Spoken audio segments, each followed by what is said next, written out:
YouTube. What's good, guys? It's your boy T, and I'm back again with another video from Fantasy Good Sports, guys. And today's video is going to be on 5 players that you should be stashing in Week 6. I said what I said. 5 players that you should be stashing. And listen, these guys are not going to be necessarily hitting this week or next week, but these are guys that's on the waiver wire that you can stash now, and you might have a lot of upside going down in the 4th quadrant, which is like your fantasy football playoffs, or a couple of weeks before, which is the 3rd quadrant before your playoffs. So you want to get ready for that, especially guys who got 1 loss or 2 losses. You got to start preparing for your championship. You probably in the playoffs, but you got to win, but you also got to prepare for the playoffs. You don't want to get in the playoffs and then your team is stagnant. So with no further ado, let's begin. The first player that I believe that you should be going to your waiver wires and picking up this running back and stashing them is A.J. Dillon. I said what I said. Now listen, guys, I would admit this from the beginning of the video.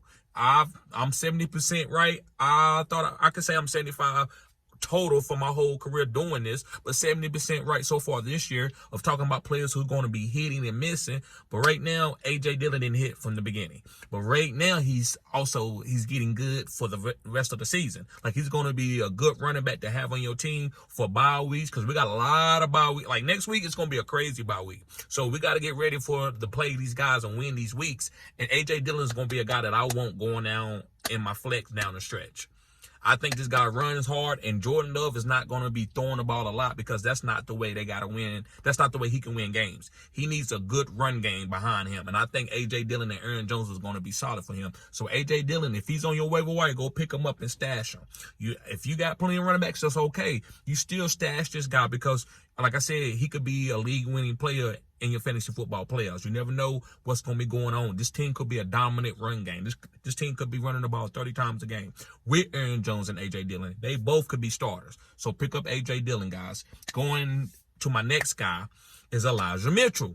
Yes, guys, Elijah Mitchell. Now listen, CMC could go and boom almost every week for the rest of this season. But you get to your fantasy football playoffs, which is the 4th quadrant, they might sit him.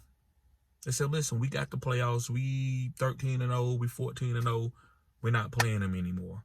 We might play him a couple snaps. Why would you want somebody to roll up on CMC before your playoffs and then he out for the whole playoffs? Your season is over.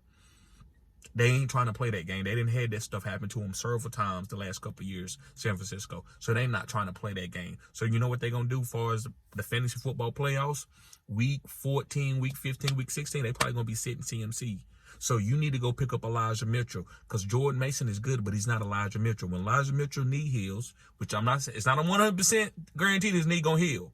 So you could go get Elijah Mitchell or Jordan Mason, but the guy that I'm going to target is Elijah Mitchell, because he has the pedigree. He's done really good. He's got a 1,000-yard season. So go pick up Elijah Mitchell and stash him. That way, if you got CMC, which you should already have that handcuff anyway, but if you got CMC, you'll be fine. And if you got to sit CMC in your championship game and play Elijah Mitchell, because you know whoever's in this running back field is going to eat.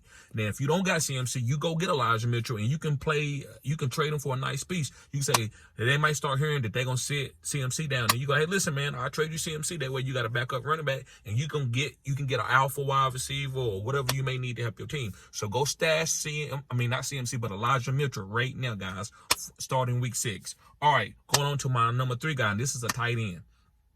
I know a lot of you worried about Darren Waller. Some of you are worried about other tight ends. Well, right now, a guy that I like that I think you should be stashing and picking up in case you in a bye week is Tyler Conklin. Yes, guys, Tyler Conklin for the New York Jets. Now, listen, Zach Wilson has been serviceable. I'm not saying he's going to break out and be a top-tier quarterback, but he's been looking better than he did in last year and a year before last, right? He played terrible. They benched him. I think he might be serviceable. So you can pick up a Tyler Conklin. He's going to get 6 to 8 targets. He's been getting 6 to 8 targets the last couple of weeks. So pick up Tyler Conklin, guys. It's just a tight end.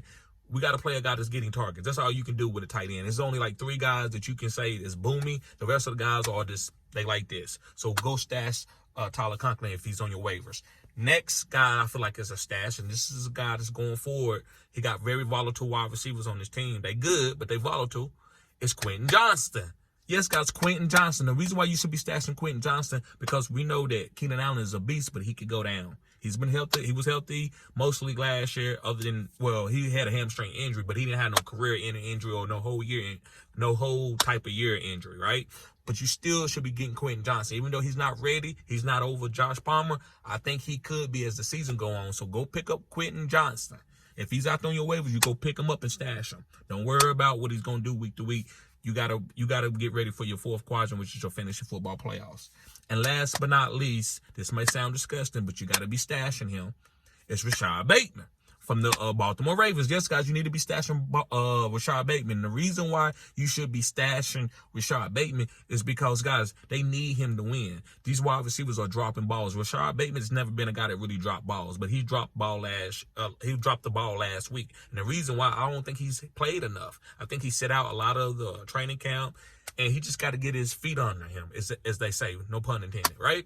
So I think Rashad Bateman is a nice stash, because when this Baltimore offense pick up, because Lamar played a great game. Don't look at his fantasy points. He was hitting guys. He was throwing dots. They were just dropping. They had 8 drops. That was the most drops in, like, the last 10 years? I could be mistaken. Put it in the comment section if you know what it was. But we haven't seen that type of drop rate in one game.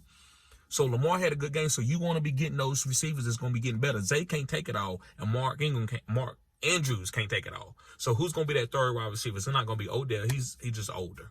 So it's going to be Rashad Bateman. So go stash Rashad Bateman right now if he's on your waivers and you only got 1 loss or 2 losses, or maybe even 3 losses, as long as you know you got a good team. So, guys, thank y'all for tuning in to Fantasy Good Sports. This is cutting edge content. Make sure you hit the like bell, and also go to the notification bell and hit all so that you can get notifications when I go live and when I do videos. Also, guys, if you need help with your teams, you need a consultation, all you got to do is sign up as a Phenom Crew, and your first consultation is free, and it's only $20 after that. That's a $40 value that you're getting free for the first time, and also half off for the rest of this year. So make sure you get that. Guys, thank y'all for tuning in. Y'all be safe. Peace.